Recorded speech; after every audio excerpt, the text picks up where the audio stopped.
Greetings, and today I have a relatively different video for you guys. So, as most of you guys probably have already known, Jason Slama was in this week's Merchants of Novigrad podcast, and man, I feel like the whole theme of this was all leaks. So I might as well just make that be the title of this video, just to make it a bit more consistent. So there's a lot of things that he talked about in terms of like the future in Gwent, like new cards, new abilities, different updates, like, you know, what's coming up and everything. So I have here the notes, pretty much all the important, well, game related stuff that he said. In a list here on Reddit, I also have the new leader abilities that are coming out, so I would like to sort of go through them just to start off with, because who knows when the update actually comes out on April 2nd, maybe it changes, like changes to these changes might occur. So I will go through them sort of as an initial reaction, just to, you know, give my thoughts on it, because I wanted to make sure I watched the whole podcast before I wanted to say anything. I will be going through sort of all the notes, all the bullet notes that were made here. So yeah, we're gonna go through them. I'm really excited for this. Can't wait to hear your guys' thoughts on it. So also another thing, I won't be uploading as much. I'm gonna take off one day of upload, and that's most likely gonna be Wednesdays. Either Wednesday or I take off one, if not both weekends, or both days on the weekend. And the reason for that is because I'm getting more involved with streaming. I know I've been saying that for like the longest time, but it's like, you know, it's always been something I've been wanting to work towards. Well, I wouldn't say work, go towards, but just because of like extra projects here at home have been keeping me busy, so it's been kind of tough. But I'm gonna start slowly making that transition. So if there's one less, like one less day for upload, then, you know, it is what it is. But yeah, there's just a lot of things going on, and, you know, it's not like I'm going away or anything. So first thing that they mentioned is April 2nd is patch day, which is great. It's coming pretty close, so we're looking at about 2 weeks from now when the new update comes out, and this is gonna be a big one, because one of the biggest things they revealed is that new leader abilities are coming, and I'm actually pretty excited for that. I know they said they wouldn't add a new faction for a while, and personally that's okay, because I think with all of these updates to like leader abilities, new leader abilities coming in, I think the 5 factions actually will be, or is it 6? Sorry, 6. The 6 factions will be good, because they'll have enough sort of what do you call it, not versatility, variety in them already, that, you know, will be pretty good for a while. So I actually like that they're doing this. So yeah, so they're trying to rework the partner program. There's not much I can say about this because I was not in the partner program. I wasn't doing Gwent content when this first started, so that's not really something I can you know, give my judgment thoughts on. Although if the partner program start picking up, maybe I will apply for it, but as of right now I haven't applied, because by the looks of it, it seems like it's not much is being done to it. So I'm just gonna sort of leave the Gwent program out of my thoughts until, like, you know, it comes up, becomes a bit more relevant. So also regarding the partner program, they don't want to include partners in the PTR for expansions due to expansion cards being leaked. They spelled leak wrong. No, I'm just kidding. And that partners don't contribute enough in the PTR for the risks of cards getting leaked. This is a fair statement. I totally understand. What's the use of a surprise expansion if people already know what to expect? I totally understand this. And knowing partners, like, I wouldn't blame the partners 100% because of this, because that's sort of the nature of humans, where it's like if they know something, they're gonna want to tell other people out of instinct. Unless you have that really good tolerance of being able to keep it to yourself, you know, like saying stuff like, oh, this card is good, this does this. At some point, the more you say things like that, the more something's gonna leak, and it's gonna lead to this. So, you know, just because of nature, makes totally sense that this is happening. I totally get it. But however, we'll still have a part in the reveal campaigns in the next expansions. So this is still pretty good. I do like seeing Twitter posts, or yeah, I do like to see Twitter posts of like cards getting revealed, like for the next expansion, like on a one-by-one basis, which would be pretty nice. So I'm pretty excited about that. They will have a roadmap update to expansions for the rest of the year, one taking place in the summer and one in the winter. They are taking a more methodical approach. I like this, and I like the fact that he is saying why, you know, this is what's happening. It's great, while at the same time he's revealing almost nothing about what's coming out on those expansions. Although a Wild Hunt archetype support, please. I love monsters. Second favorite faction after Skellige. But yeah, so this totally makes sense because I would also like them to work on the cards that they have currently, because if you add more expansions, eventually you come across cards that you're probably gonna end up ignoring. But I can, at the same time, I also understand why people would say like, oh, 4 expansions from 2. They kind of set the bar really high in terms of releases. So, you know, depends on who you're more biased towards, but I like to see both sides, and that's sort of where my thoughts come from that. But I can see both sides why, you know, they do what they do, but at the same time, it's like, you know, it's weird. It's weird. There's always 2 sides to things, and it's just good and bad to both sides. But you know, the bad news about this one is you gotta wait till the summer for an expansion. But you know what? As long as they're making frequent updates, frequent additions to the game every month, I am totally happy with that. Gosh, winter. We don't know. Midwinter coming up? No, I'm just kidding. They are not downsizing or falling apart. Another reason why the expansions are going down, because it allows the team to work on other projects. I noticed that whenever, like, and Jason said this also about himself, is that he always likes to have stuff to do. Now, of course, the con of that could be that you end up being overwhelmed with thoughts with so many projects. You could end up forgetting some, or you write some down, but you end up forgetting them at some point in the future. So, you know, that's also a problem. That can be a potential problem, I should say, but you know, that's not a bad thing either. You are kept busy, you know, you're having fun, living your life. It is what it is. It's good. It's good as a person to live your life, which is great. Something called Special is coming out later this year. By the way, my thoughts are like scrambled and all over the place. So if I talk like I'm all over the place, it's because these thoughts are literally the first thing that comes out of my mind. I don't script anything. I say it how it is. If you don't like it, too bad. So something called Special is coming out later this year. Has never been done before and is really exciting to work on. My guess is an auto chess or tournament mode. Auto chess would be interesting. How Gwent would implement auto chess, especially considering the cards that it has, I will have no idea. Like, kind of similar to Hearthstone Battlegrounds, like, that's something I considered adding onto the channel for a while, but I decided not to, just because I feel like I still have hope in Gwent, and, you know, with these updates coming up, and the game is, at the moment, kind of stale, but, you know, it's not the worst in the world. But, yeah, I'm pretty excited to see about this. I can't wait to start making content on it, maybe give some thoughts of it later on, because that's what I'm all about, that's what I like to do. It's just giving out my thoughts on things and having conversations with you guys about it. I might translate it more into a streaming environment, but I will still be here making content, making videos, of course. So this will be pretty exciting. I can't wait for this one. Arena rework still coming. This was the one I was most looking forward to. Let me zoom in a little bit here. Yeah, so Arena rework still incoming. Please. I know they said within a couple. Well, no, so they didn't say that. I lied. I don't think this is gonna happen within the next few months. That's what I was trying to say. But at least it's being considered. It's like stuff is happening. So I'm pretty excited about that. Will I become an Arena streamer? Maybe. I love Arena. I'm not gonna lie to you guys about that. I really love Arena. If Arena was really good, I would play Arena way more than I would play Constructed. So, trying to get a more intuitive UI with numbers and figures updating. An example would be for line pockets and hidden cache abilities. Okay, no, that makes sense. User interface is something I am not too concerned with at the moment, and it's tough. It's tough for me to say stuff like this. Just because I don't know. I've always been easy to please, and that's not always a good thing. But yeah, I don't know. I can't say much about this because I'm not 100% knowledgeable about the wording, so I'm gonna have to look it up.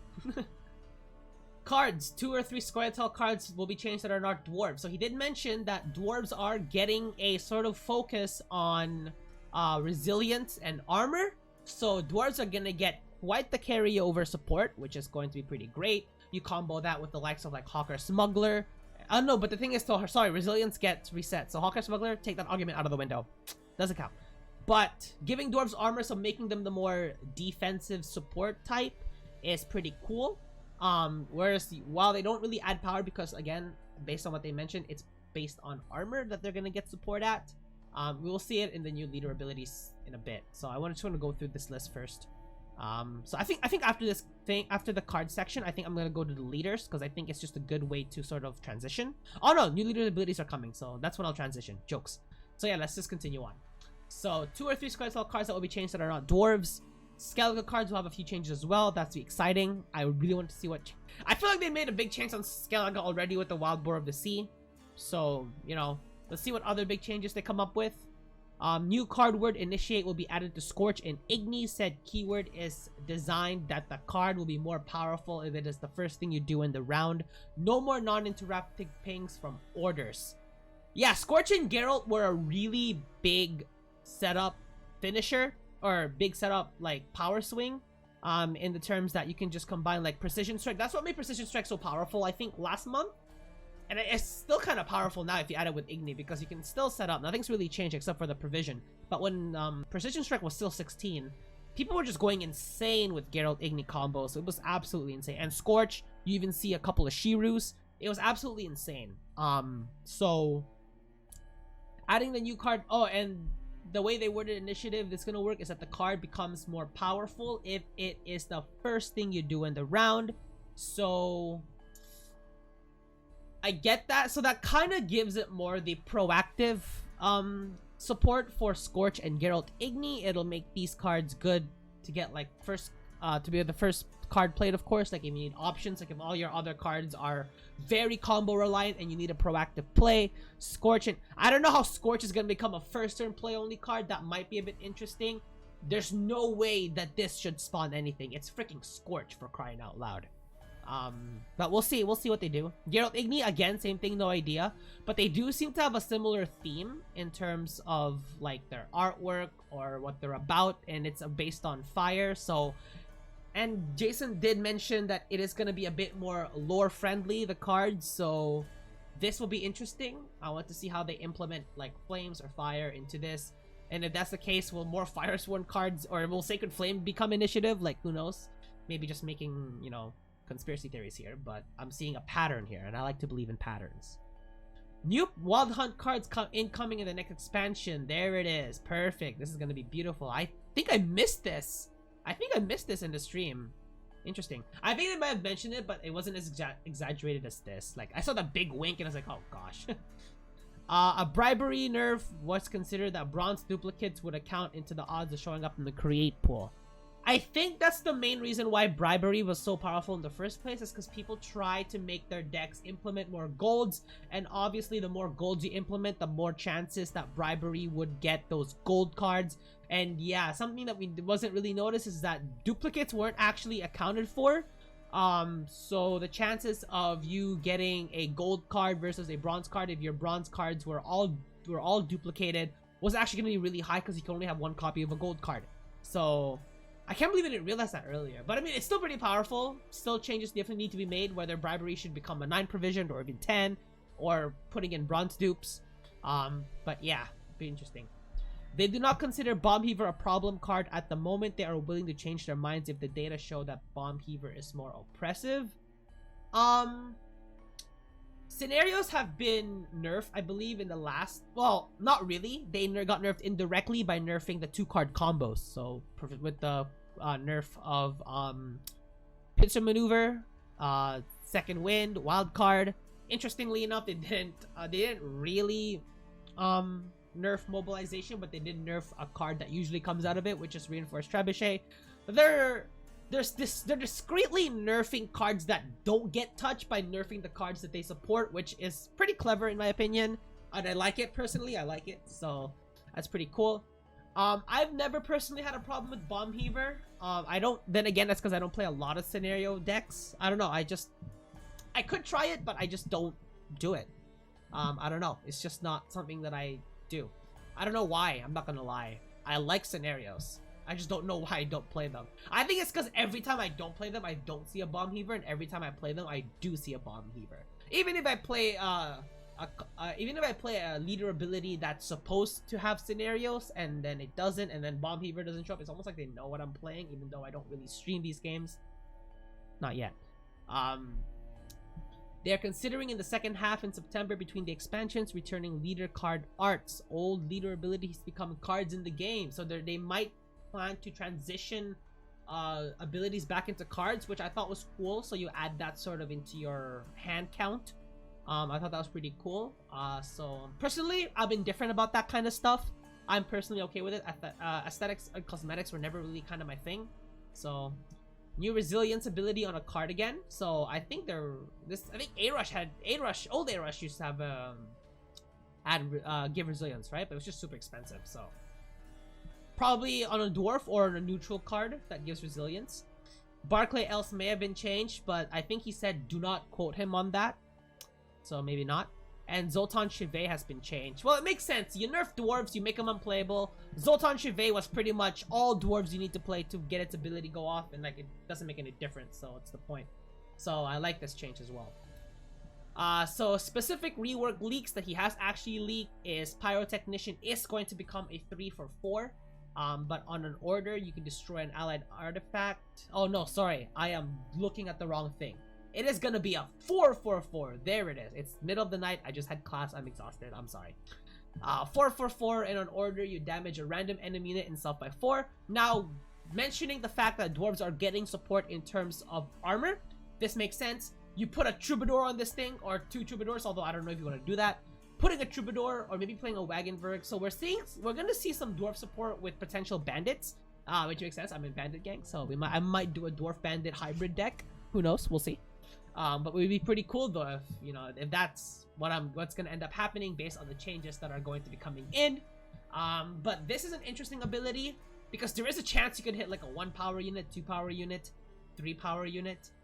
If you're facing another, like if you're playing as an elven based Squayatel deck, a lot of their cards are 3 power, at least for elves anyway. So there is a chance you could miss out on some damage, or this is gonna be a little bit random. I mean, if you put the armor support on it, the maximum power you gain from this is 8. Because, you take out 4 armor, and then... Yeah, so 8 for 4, that's gonna be insanity. So I guess that's why they're doing the random. Worst case scenario, it's a 5 for 4. I'm assuming it's armor on. Like, you support it with armor. And then best case scenario, it's an 8 for 4. So yeah. Yarpen Zergen, will now have 5 strength for 9 provisions. You damage an enemy unit by 3 on deploy, and at every turn, if it's armored, you get rid of the armor, and you boost self by that much. It's essentially a walking well, it's not walking. It's an armor, and it's a progressive armor engine. So if you combine it with like a Wagenberg or 2, that's gonna be absolutely insane. If you can protect that with Vigis Merluzzo, that's gonna be an absolutely insane combo if you can keep that. Now, of course, you gotta watch out for the likes of Geralt Erdrin, Spores, Axie, etc. That can just reset. Or even Bloody Baron from Northern Realms, which is still gonna be a very playable card. Might become more playable now if we see more dwarf decks being played. Might see more resets being snuck into the decks just because of these kinds of plays. So should be interesting, actually. I like this. Very interactive ability. And Bear Abomination's power will be changed from 5 to 6. This is the token beast from Skellige, which is pretty cool. So they do get a bit more of a boost, which is nice. I'm seeing that support on beasts. These usually come out from like self-damage, like berserk abilities, and yeah, so this will be interesting. Future Squayatel design philosophy. Dryads will be focused on harmony, but they're also just exploring different archetypes as well to see how they're gonna work well together. Dwarves focus on resilience and armor. Elves will focus to deal damage. I find this to be pretty good, pretty lore friendly. Dwarves have always been hardy, the hardy type.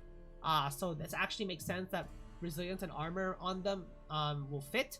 And elves will be focused on dealing damage. They are more of the sneaky assassin type. Like, you're barely ever gonna see like a big fat dwarf trying to sneak around trees. That's not their style. That's not their nature.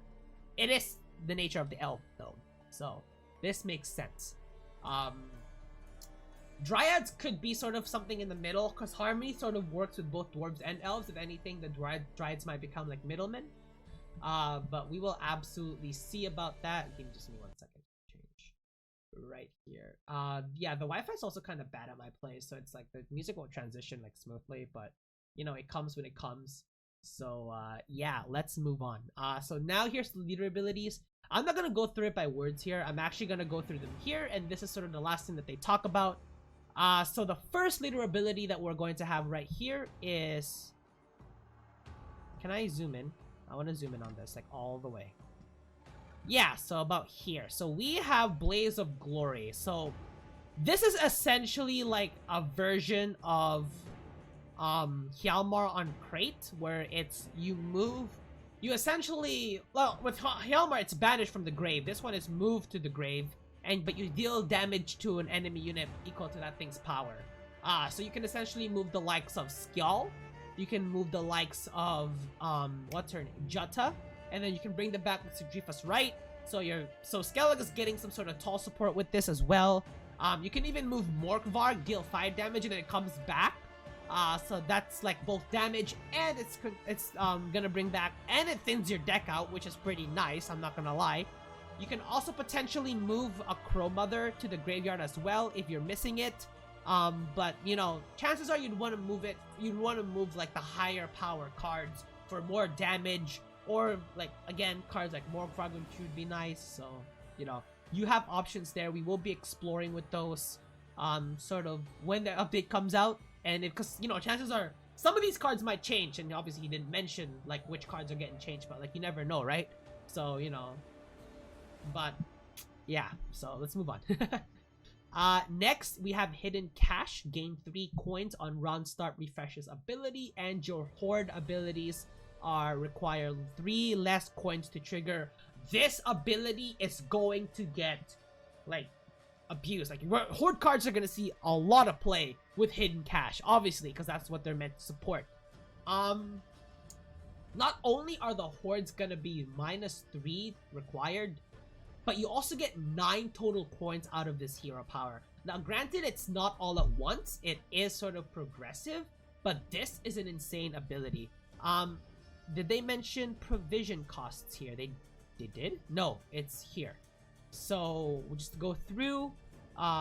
Blaze of Glory is going to be 15 provisions, and Hidden Cache is also going to be 15 provisions, although I can see this going down to 14 or even 13, just because this is an insane ability.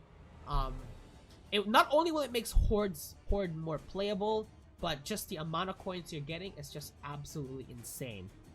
So this should be interesting. It will add some sort of variety to Syndicate now that it's going to add more playability towards Horde. So we'll see. The ship becomes a Horde 6. Sol boosts for free. You can get the Horde, I think it's Horde 4 for tutoring itself. I don't remember the name of that card, but like now it's just Horde 1 and you get it out pretty much, which is insane. So this should be relatively interesting. We'll see. But I can see this card being absolutely used a lot. Next we got Imposter. This is the Nilfgaard ability, and this is 15 provisions as well. No, this is 13. Jokes. So Nilfgaard, everyone's favorite faction. Imposter. Lock an enemy unit, then you spawn its base copy in the opposite row and boost it by 2. Base copies. So if you're trying to make a copy of that Agron, don't bother. It's gonna get destroyed because it's spawn and it's spawn not play. So deploy abilities will not work. Chances are they probably made this with the intention of you making engines, locking and stealing engines from, well, you're not really stealing, duplicating, imitating engines from your opponent. So it's still sort of another way to what do you call it, mess with your opponent's field in a way, and also use their best weapon against them. Now it's just lock an enemy unit, so this would actually work decently well on a charge Northern Realms base deck. So you can lock Visigoda and you can spawn a copy of it. You can lock, well, I mean, Nilfgaard doesn't have any cards on its own with charge, but if you combine it with cards like Bribery, I forgot, I think it's the Ambassador.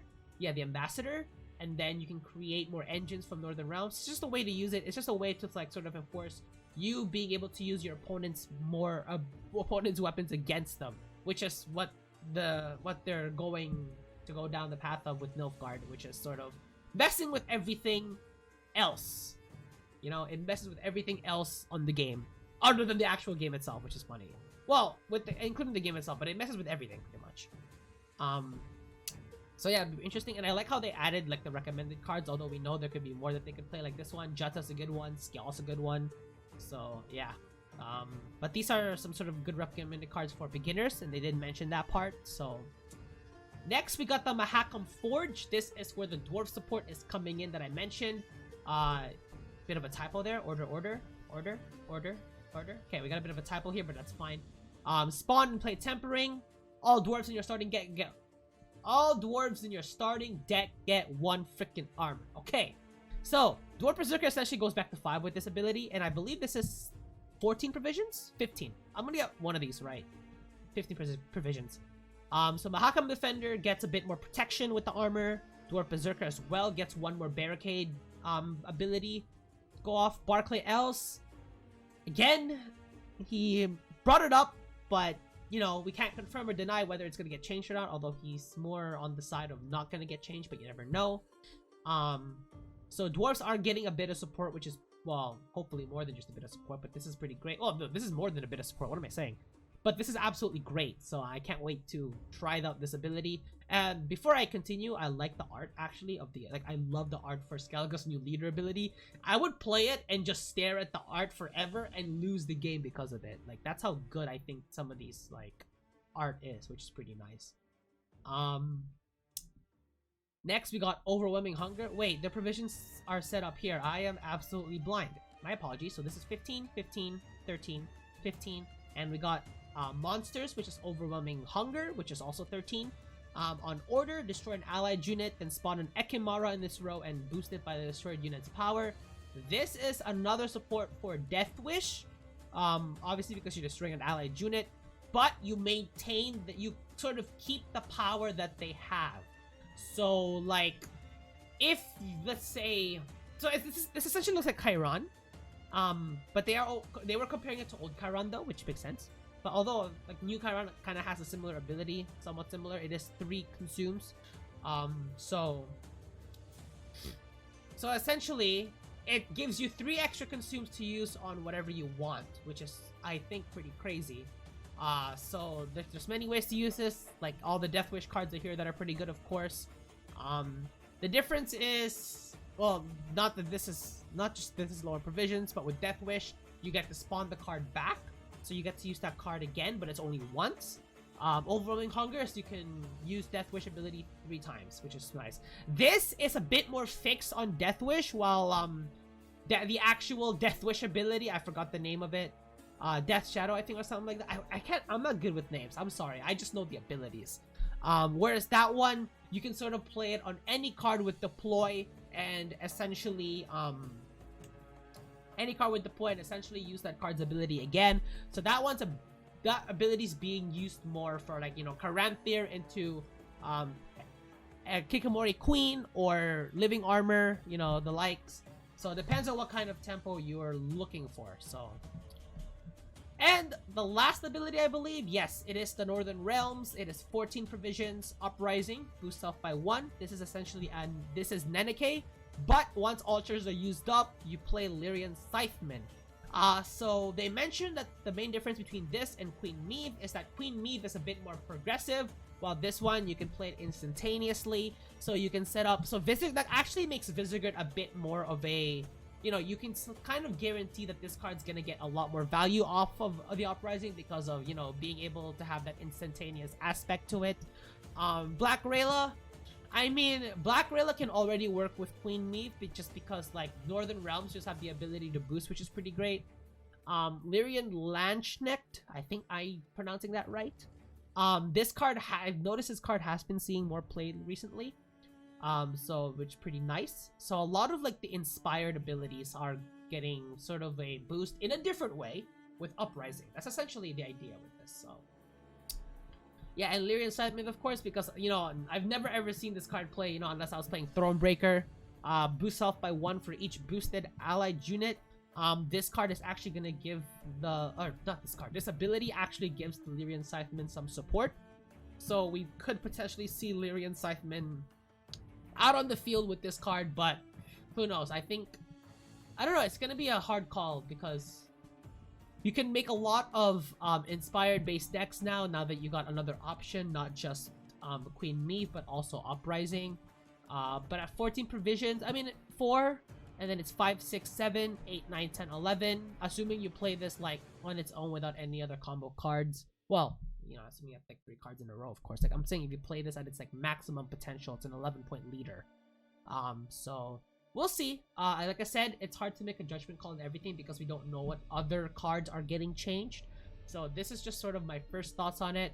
Again, if I sound like you know, I sound a bit scrambled and like, oh, this guy doesn't know what he's saying, blah blah blah. It's because sometimes I don't know what I'm saying, but at the same time, it's like, and I know when I turn off this recording and it's like, I'm gonna think of something that I should have said and I forgot to say it. It is just what it is.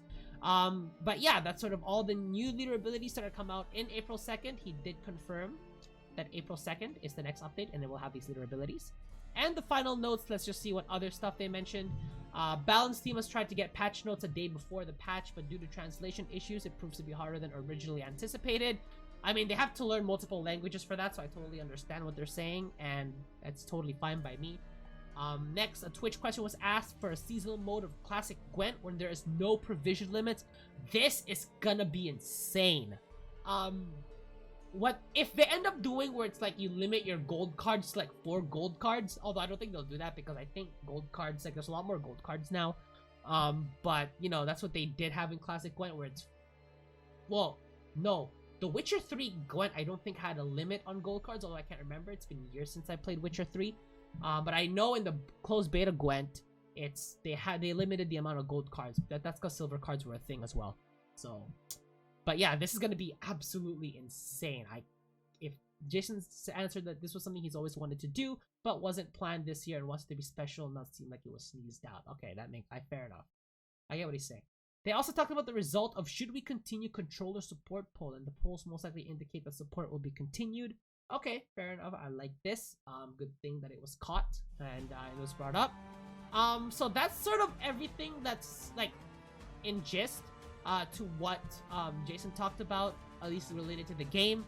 I will leave links in the description below for the this Reddit post, this image of all of the new leader abilities coming out, and the Merchants of Novigrad podcast with Jason. So if you guys haven't checked that out for whatever reason, make sure you go check that out. It was very informative, and I like that he's communicating this to all of us, even though, you know, despite all of that fiasco with the most recent update with the meteorite powder and the reward books, you know, at least he's, because I don't think I've ever seen like a game director ever do this for any other game, but that's because I haven't invested as much time in other games as they did this, except maybe Hearthstone. But Hearthstone was already so big, or the company behind Hearthstone, Blizzard, was already so big that I don't think that they would do something like this anyway. But at least Gwent is close enough, tightly knitted company together that, you know, Jason goes out to like podcast, it has a chat, which is pretty great, shows a really good intimate relationship with the community, and I really appreciate that.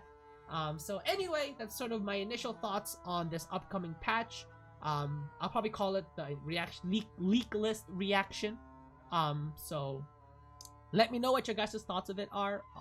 Thoughts of the list are on the comment section below. Leave a like if you guys did enjoy this video. And again, sorry if I can't sound kind of scrambled. It is just who I am as a person, so get used to it. And of course, subscribe for more Gwent content, and be sure to check out Team Bandit Gang's website. Again, all in the description below. Also join our Discord server.